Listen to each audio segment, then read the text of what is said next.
Guys, today we're going to be showcasing the stuff in Forsaken. Forsaken is a really good game. It's kind of new. And first off, we have NPCs. You can go around the map and you can talk to NPCs like this cat. Next, there's like secrets. And besides the lobby, and outside the house, there's like a whole map full of so much. The next aspect of Forsaken is they have a variety of emotes. Some emotes are just dance moves, other ones come with their own music, which is pretty cool. A lot of games don't have that. So you have a variety of 4 killers, you have 8 survivors, and we have a variety of emotes. Now for the main part of the game, you have survivors and killers. Survivors' goal is to last until the timer ends, and their goal is to kill every single survivor. There are different types of maps. This is one of them. And there are a bunch of types of survivors. Like the one I'm playing right now can block, which will gain the punch ability. And I can charge at them, which will stun the killer for a few seconds. Elliot, his class is that he can throw pizzas to heal anyone. And whenever he heals someone, he will gain his speed boost. Chance, he will gamble with a coin flip. If it's a good one, he will get his abilities, which can reroll his health and stamina, or he can gain the ability to get a gun with 1 bullet. Some of the main tactics of the game is if you are a stun person or a healer, best to decide that you stick with the team because you can benefit. However, if you are like a unit such as 2-time, it's best if you go around the map looking for tasks. The tasks are the pumpkins, the graffiti on the walls, and doing the generators. This next map is glass houses. As you can see, the killer is 1x1x1, which is the most expensive killer. I checked up here and there's no generator because usually you can protect where the generators will spawn. One of the attacks of 1x1x1 is you will see he had a slash ability. There are different skins for him. The one he's using right now is the Jack Frost skin, which is a limited Christmas skin right now. This is one of the generators. It's one of those annoying puzzles where it's like a plus sign, and your goal is to get them all green. The tactics I would say about this map is you should probably hide on the edges after you get the generators done. There is a big building up by the front that I will later go to, and that big building happens to have an upstairs. Elevation for 1x1x1 is his weakness, therefore he won't be able to one-shot you with 2 of his projectiles. The best thing to do while being a survivor is saving your stamina. Each character, I believe, has 100 max stamina, and it's best to keep it above 25. If it is above 25, it will regen within 0.2 seconds. If it's at 0, it will take a little bit longer to regen. As you can see on the top right, each survivor and killer does have XP, which then can be leveled up.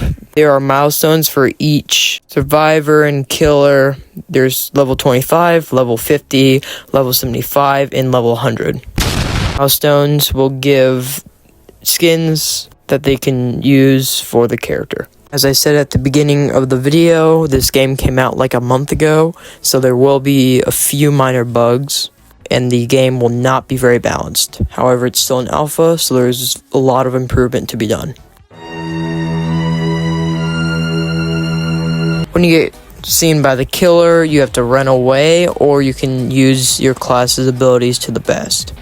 The goal is to survive until the timer on the top goes to 0. On the bottom left, as you can see that there are the sets of the survivors. 1x1x1 is the only killer that can give the special effect when getting hit. When your character is low, they will hold their arm, and when killed, the killer will do its special animation. Besides just what I just told you, there are achievements, such as ones you can get with challenges, which is what each character can do to earn a skin or emote. Just some more survivor stuff. And then killer specific, which is stuff you can do as a killer. Fun is what you can do with the NPCs. Survivor milestones is the amount of levels. Same goes with killers. Another survivor is Builder Man. Builder Man can put down dispensers, which can heal other survivors. And his other one, which is the turret. The turret can damage the killer over time, but the chances of killing a killer is very rare due to their high amount of health and the little amount of damage we do. Once again, sticking with teammates is crucial to survival if you are someone who gains a benefit with sticking from them. This does involve putting a lot of trust in your teammates that you may not even know if they know what they can do. This killer shown is Jason. Jason is a killer who is the only one that can have an ability that will allow him to kind of be faster than his walk and also not consume stamina. The whole point of dodging him is trying to bait him, but sometimes that doesn't work. It just depends on how experienced the killer is himself. He has a large hitbox too, and his attacks are mostly just slashes. Some of them do more damage, and as you can see, this is his finisher animation. Usually his main skin is just going to have one eye red, which usually is whenever he will activate his tunneling vision, which is tunneling vision will cause him to be able to see the near survivor. Will also allow him to basically go faster than his walk, not consume stamina. Each character has a new set of skins. I'm just showing noob, and it has a way that you could also see all of the abilities that each character does. This does the same with killers. And if you walk over here, there's a clock that will just allow you to be AFK, which won't put you in a round, and it will probably disconnect you and reconnect you. Outside of the house, you can see that there are posters. Another really cool, neat thing is that you can also check out your stats. They're just how many survivor wins, how many survivor losses, and the amount of time you spend in the game.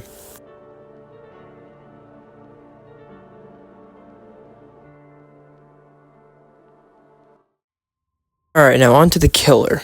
The killer I'm playing as is Cool Kid. There's also Jason, John Doe, and 1x1x1. He has his minion ability, which he spawns 2 pizza guys who will target the closest survivor. His other ability is his dashing ability, which if he catches one of the survivors, he will light them on fire, also attack them. And besides his punch, he can also throw a brick at people. The brick will do 20 damage and will also highlight the survivor for the killer. As a killer, you can also destroy what the Builder Man puts up.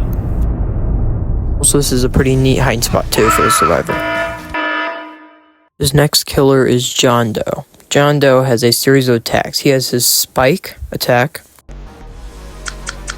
And as you can see, I as a survivor cannot go through it, and neither can John Doe. I can fit through the gaps in between the spikes though.